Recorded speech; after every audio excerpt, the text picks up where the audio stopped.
أعوذ بالله من الشيطان الرجيم.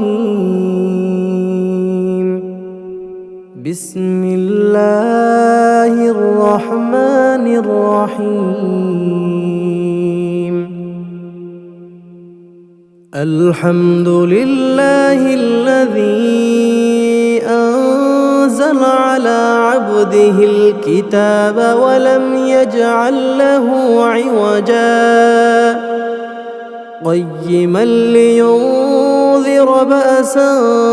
شديدا من لدنه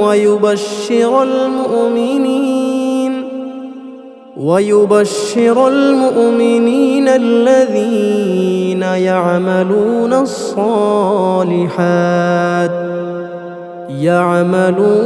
الصالحات أن لهم أجرا حسنا ماكثين فيه أبدا وينذر الذين قالوا اتخذ الله ولدا ما لهم به من علم ولا لآبائهم كبرت كلمة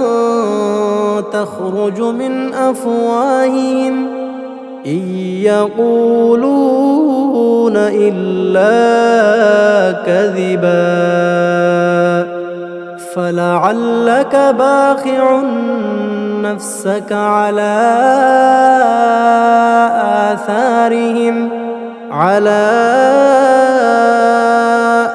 آثارهم إن لم يؤمنوا بهذا الحديث أسفا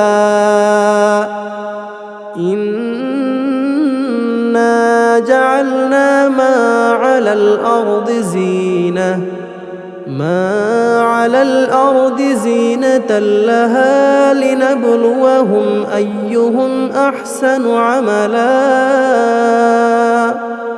وإنا لجاعلون ما عليها صعيدا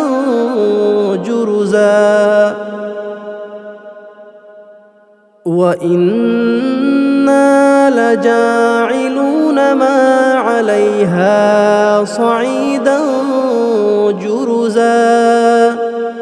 أم حسبت أن أصحاب الكهف والرقيم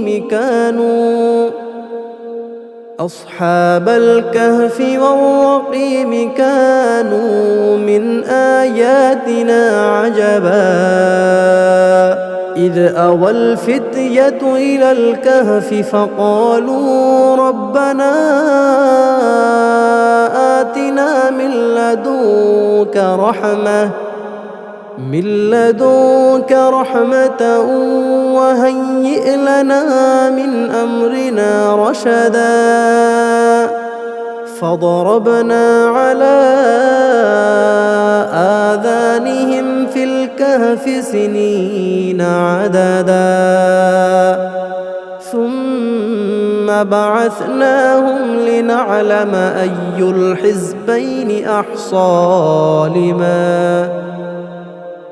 الحزبين أحصى لما لبثوا أمدا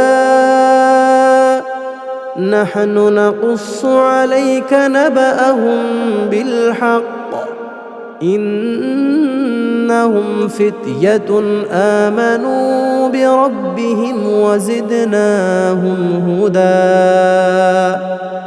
وربطنا على قلوبهم إذ قاموا فقالوا ربنا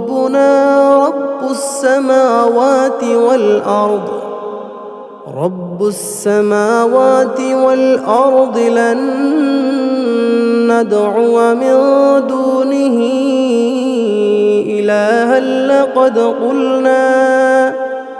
إلها لقد قلنا إذا شططا هؤلاء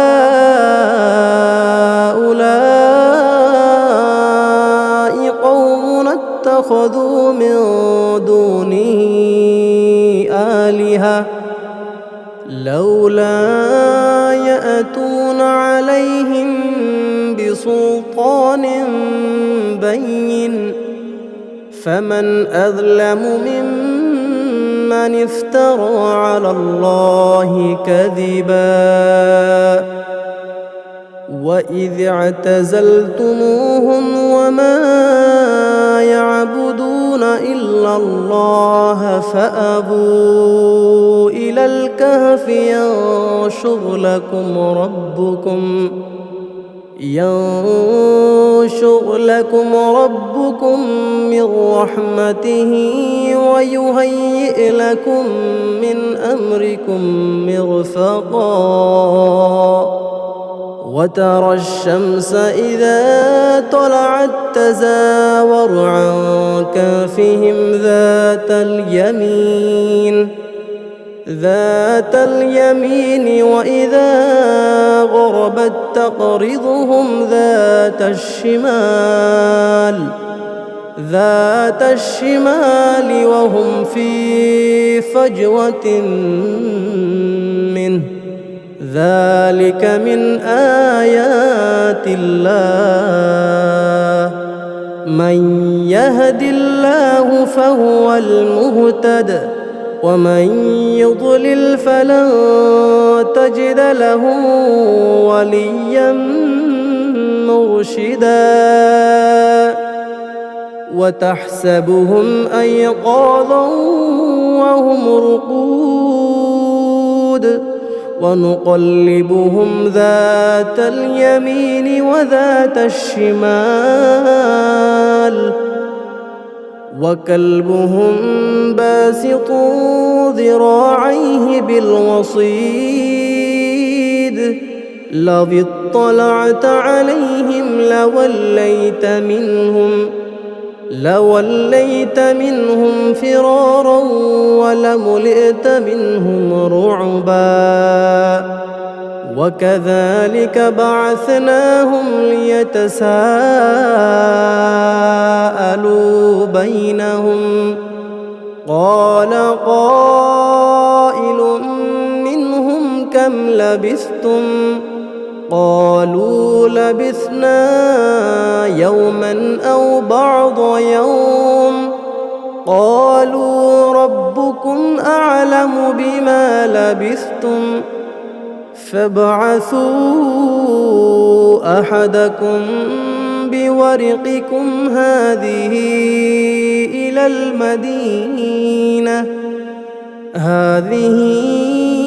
المدينة فلينظر أيها أزكى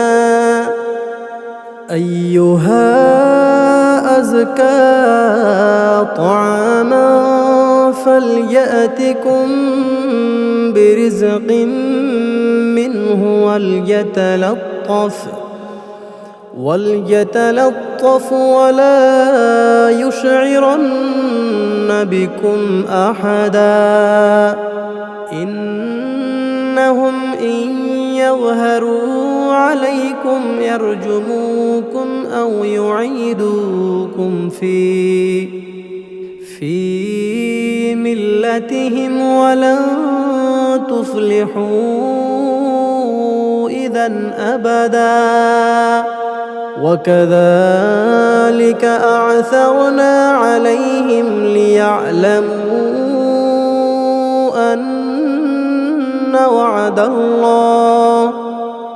أن وعد الله حق وأن الساعة لا ريب فيها إذ يتنازعون بينهم أمرهم فقالوا ابنوا عليهم بنيانا ربهم أعلم بهم قال الذين غلبوا على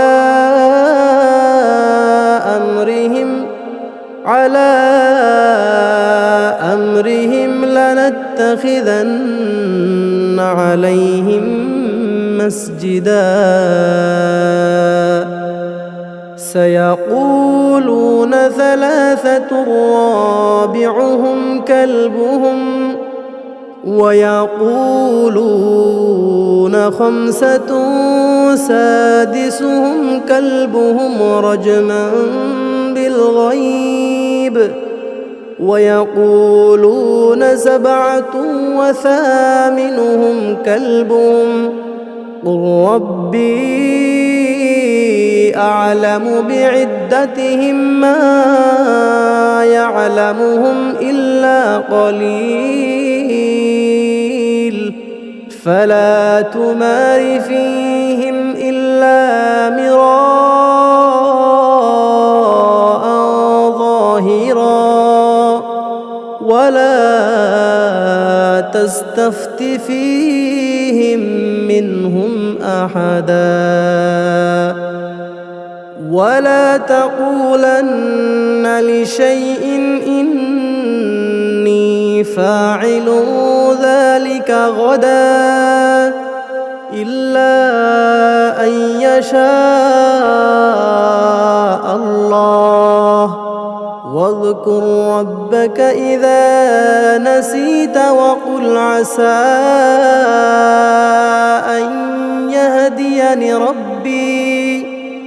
أن يهديني ربي لأقرب من هذا رشدا ولبثوا في كهفهم 300 سنين وازدادوا 9 قل الله أعلم بما لبثوا له غيب السماوات والأرض أبصر به وأسمع ما لهم من دونه من ولي ولا يشرك في حكمه أحدا واتل ما أوحي إليك من كتاب ربك لا مبدل لكلماته ولن تجد من دونه ملتحدا واصبر نفسك مع الذين يدعون ربهم بالغداة والعشي يريدون وجهه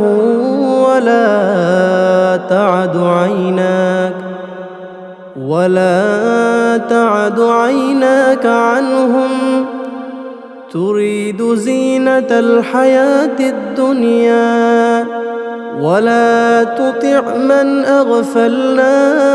قلبه عن ذكرنا واتبع هواه وكان أمره فرطا وقل الحق من ربكم فمن شاء فليؤمن ومن شاء فليكفر إنا أعتدنا للظالمين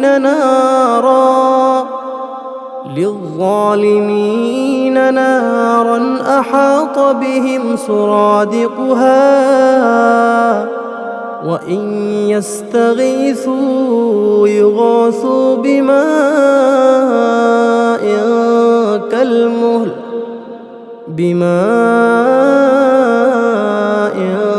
كالمهل يشوي الوجوه بئس الشراب وساءت مرتفقا إن الذين آمنوا وعملوا الصالحات إنا لا نضيع أجر من أحسن عملا أولئك لهم جنات عدن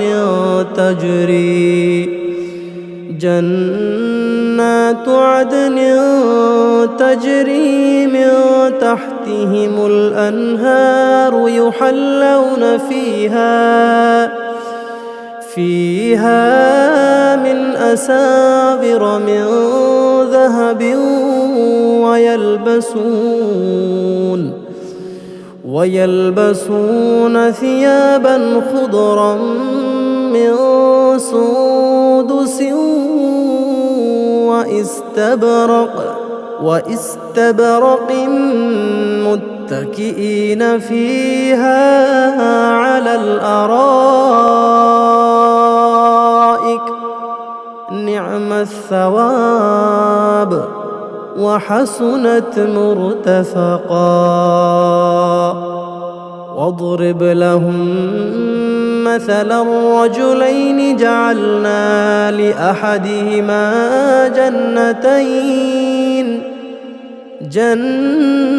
جنتين من أعناب وحففناهما بنخل وجعلنا بينهما زرعا كلتا الجنتين آتت أكلها ولم تظلم منه شيئا وفجرنا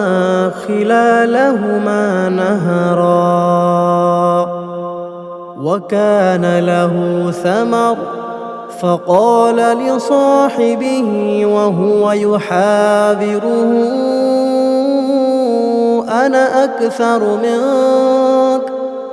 أنا أكثر منك مالا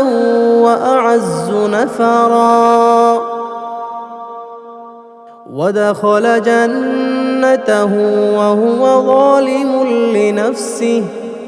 قال ما أظن أن تبيد هذه أبدا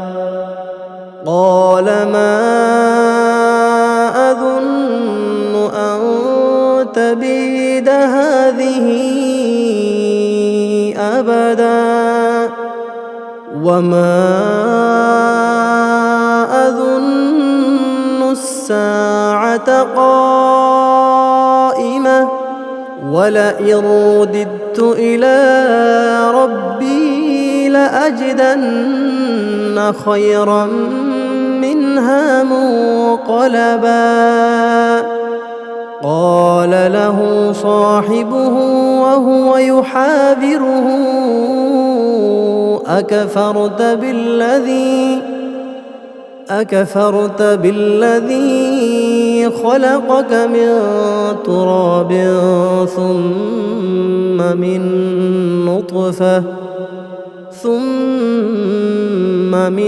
نطفة ثم سواك رجلا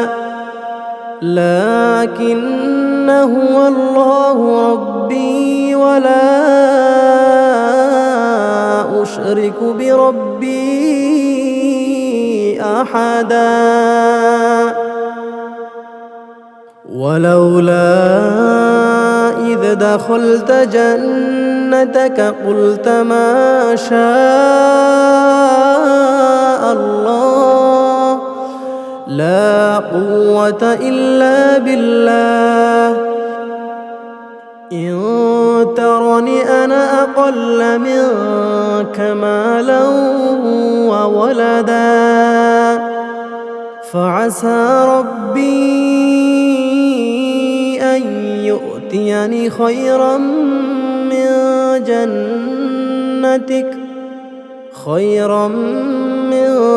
جنتك ويرسل عليها حسبانا من السماء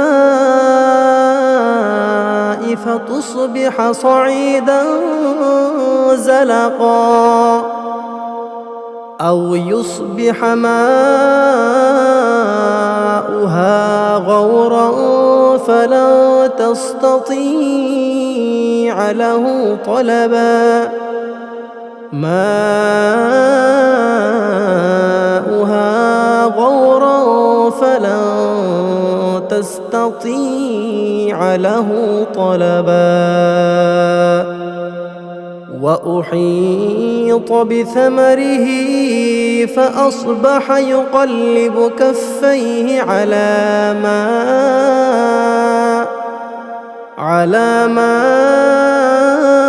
أنفق فيها وهي خاوية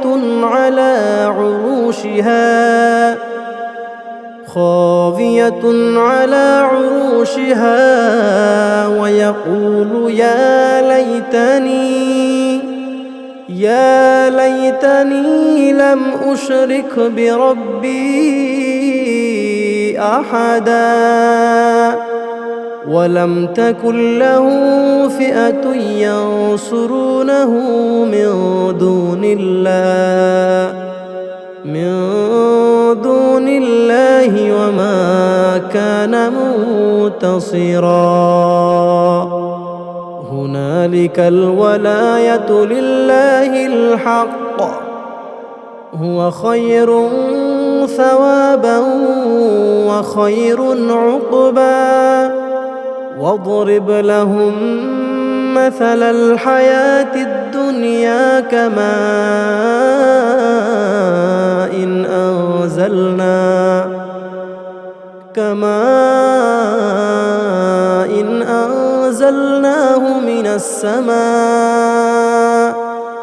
من السماء فاختلط به نبات الأرض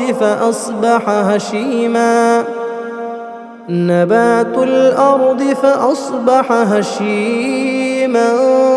تذروه الرياح وكان الله على كل شيء مقتدرا المال والبنون زينة الحياة الدنيا والباقيات الصالحات خير عند ربك ثوابا وخير أملا ويوم نسير الجبال وترى الأرض بارزة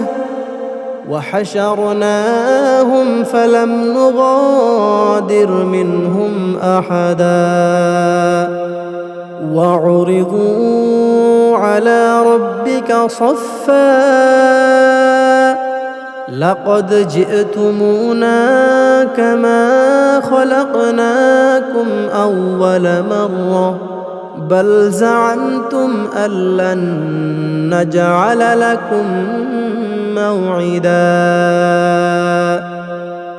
ووضع الكتاب فترى المجرمين مشفقين مما فيه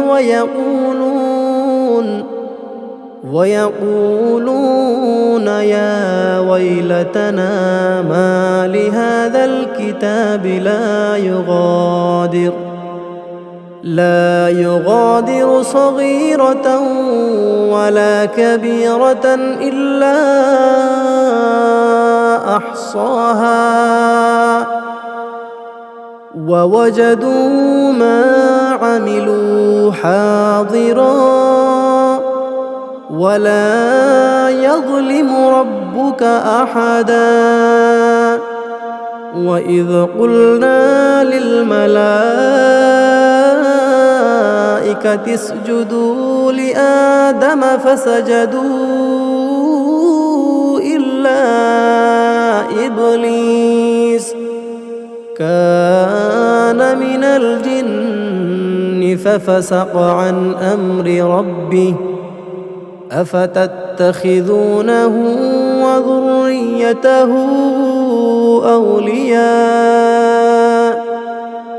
وذريته أولياء من دوني وهم لكم عدو بئس للظالمين بدلا ما أشهدتهم خلق السماوات والأرض ولا خلق أنفسهم وما كنت متخذ المضلين عضدا ويوم يقول نادوا شركائي الذين زعمتم فدعوهم فلم يستجيبوا لهم وجعلنا بينهم موبقا ورأى المجرمون النار فظنوا أنهم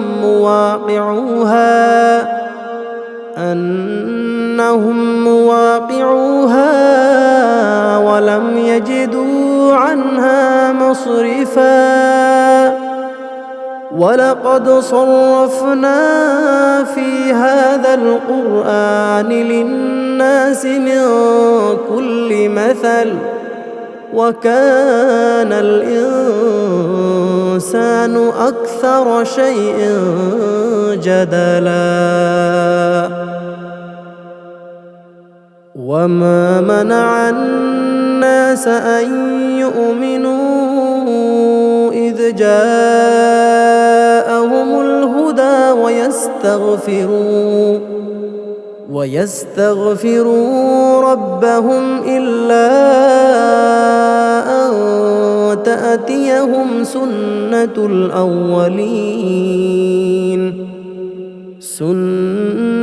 الأولين أو يأتيهم العذاب قبلا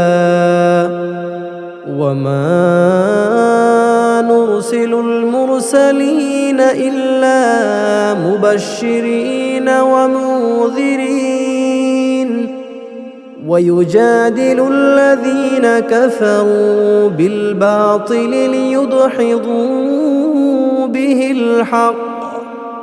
ليدحضوا به الحق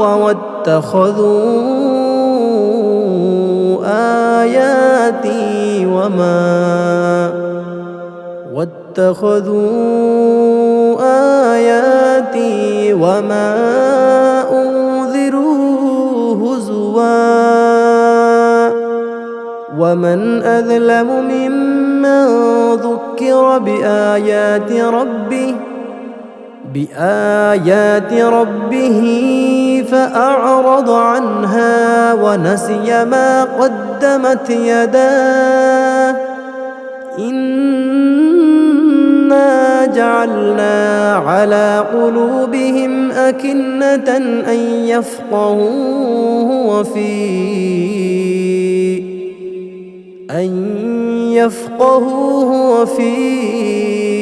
آذانهم وقرا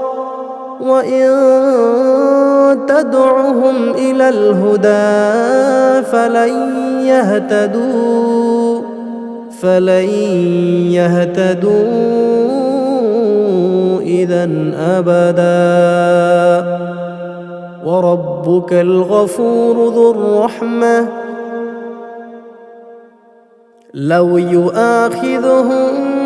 بما كسبوا لعجل لهم العذاب بل لهم موعد لن يجدوا من دونه موئلا وتلك القرى أهلكناهم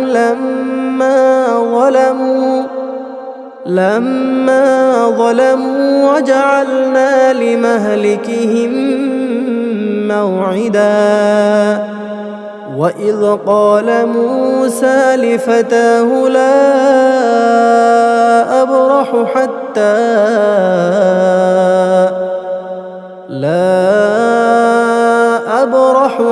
حتى أبلغ مجمع البحرين أو أمضي حقبا فلما بلغ مجمع بينهما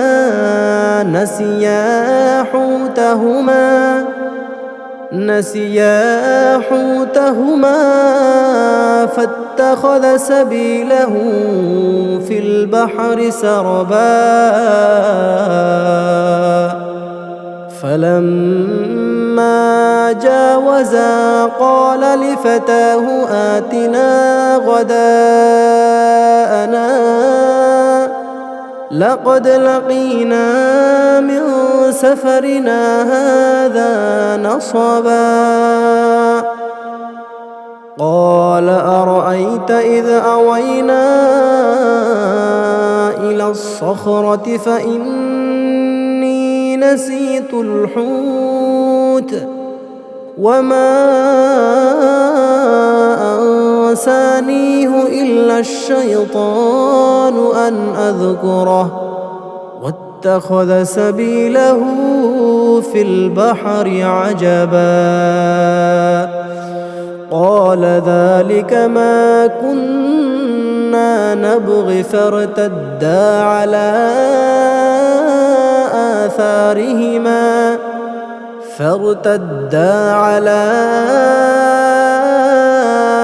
آثارهما قصصا فوجدا عبدا من عبادنا آتيناه رحمة من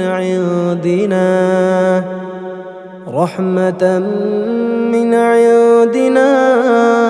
وعلمناه من لدنا علما قال له موسى هل أتبعك على أن تعلمني مما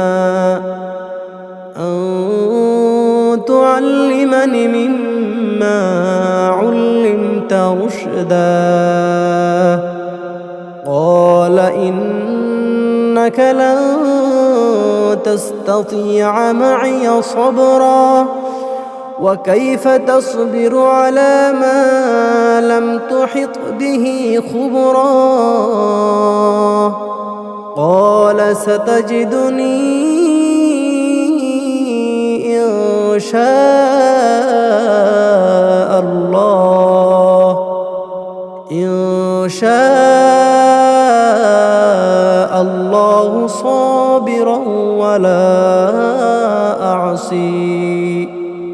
صابرا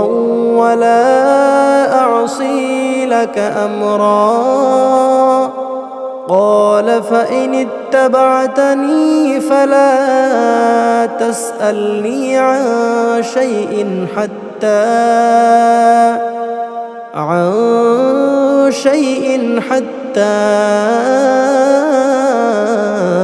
أحدث لك منه ذكرا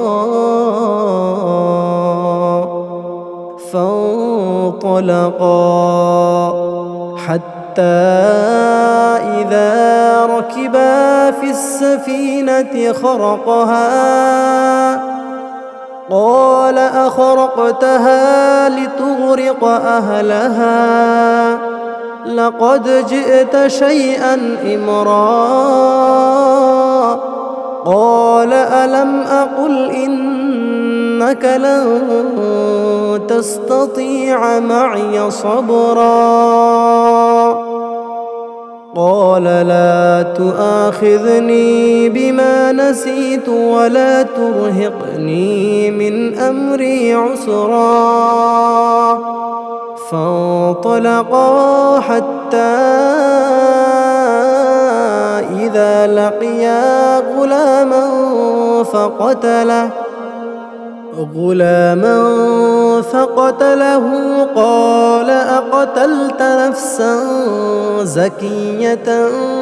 بغير نفس لقد جئت شيئا نكرا قال ألم أقل لك إنك لن تستطيع معي صبرا قال إن سألتك عن شيء بعدها فلا تصاحبني قد بلغت من لدني عذرا فانطلقا حتى إذا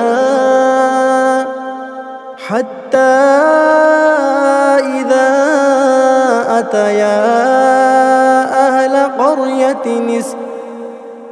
أهل قرية استطعما أهلها فأبوا أن يضيفوهما فوجدا فيها جدارا يريد أن ينقض فأقامه قال لو شئت لاتخذت عليه أجرا قال هذا فراق بيني وبينك سأنبئك بتأويل ما لم تستطع عليه صبرا أما السفينة فكانت لمساكين يعملون في البحر فأردت أن أعيبها وكان وراءهم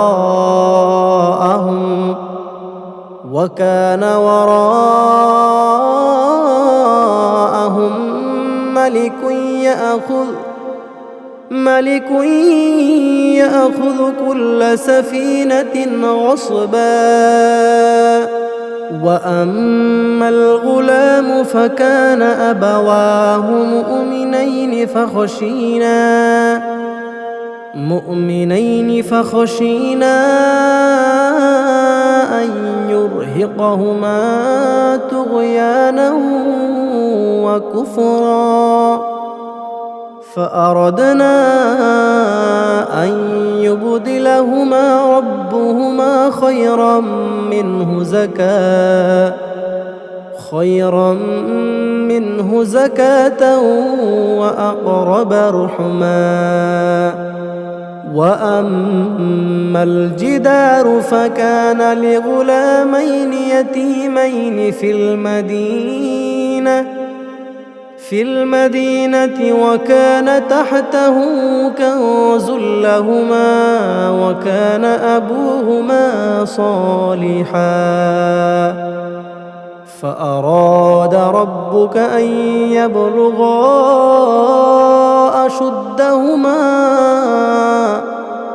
أشدهما ويستخرجا كنزهما رحمة من ربك وما فعلته عن أمري ذلك تأويل ما لم تستطع عليه صبرا ويسألونك عن ذي القرنين قل سأتلو عليكم منه ذكرا إنا مكنا له في الأرض وآتيناه من كل شيء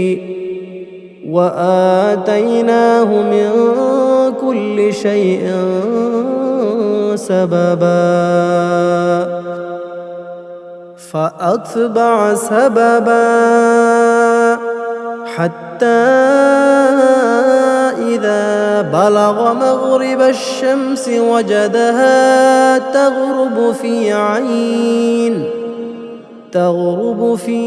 عين حمئة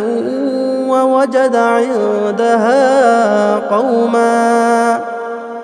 قلنا يا ذا القرنين إما أن تعذب وإما نتخذ فيهم حسنا. قال أما من ظلم فسوف نعذبه ثم يرد إلى ربه فيعذبه عذابا نكرا. وأما من آمن وعمل صالحا فله جزاء الحسنى وسنقول له من أمرنا يسرا. ثم أتبع سببا إذا بلغ مطلع الشمس وجدها تطلع على قوم لم نجعل لهم من دونها سترا. كذلك وقد أحطنا بما لديه خبرا. ثم أتبع سببا حتى إذا بلغ بين السدين وجد من دونهما قوما لا يكادون يفقهون قولا. قالوا يا ذا القرنين إن يأجوج ومأجوج مفسدون في الأرض فهل نجعل لك خرجا على أن تجعل بيننا وبينهم سدا. قال ما مكني فيه ربي خير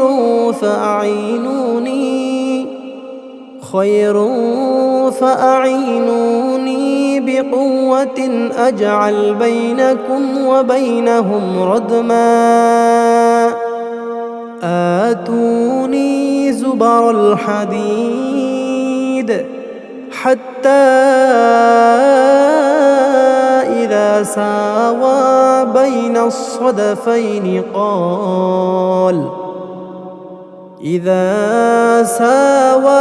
بين الصدفين قال انفخوا حتى إذا جعله نارا قال آتوني أفرغ عليه قطرا. فما استطاعوا أن يظهروه وما استطاعوا له نقبا. قال هذا رحمة من ربي فإذا جاء وعد ربي جعله دكا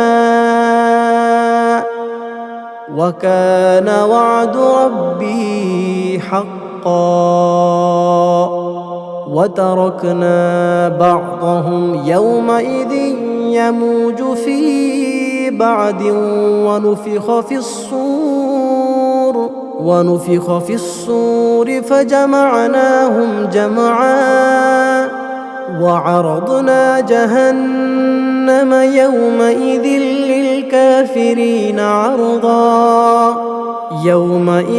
للكافرين عرضا الذين كانت أعينهم في غطاء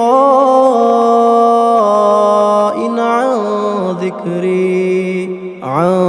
ذكري وكانوا لا يستطيعون سمعا. أفحسب الذين كفروا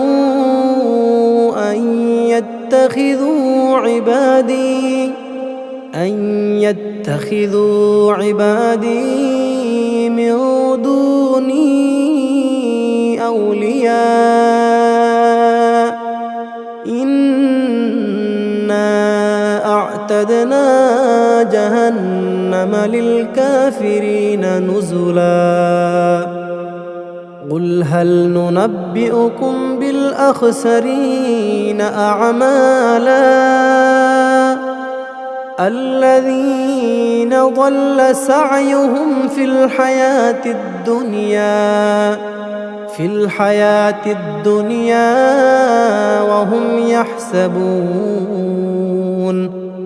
وهم يحسبون أنهم يحسنون صنعا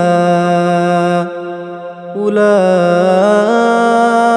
الذين كفروا بآيات ربهم ولقائه فحبطت أعمالهم فلا نقيم لهم يوم القيامة وزنا ذلك جزاؤهم جهنم بما كفروا واتخذوا آياتي ورسلي هزوا إن الذين آمنوا وعملوا الصالحات كانت لهم جنات الفردوس نزلا خالدين فيها لا يبغون عنها حولا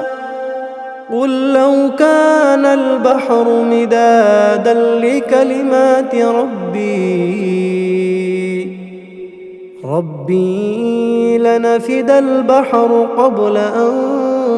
تنفد كلمات ربي ولو جئنا بمثله مددا قل إنما أنا بشر مثلكم يوحى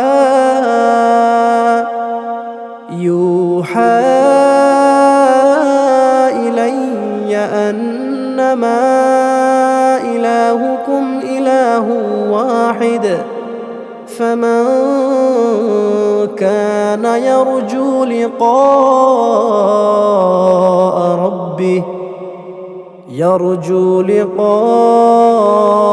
ربه فليعمل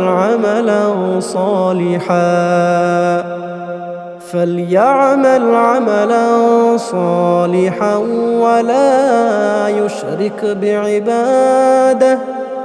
ولا يشرك بعبادة ربه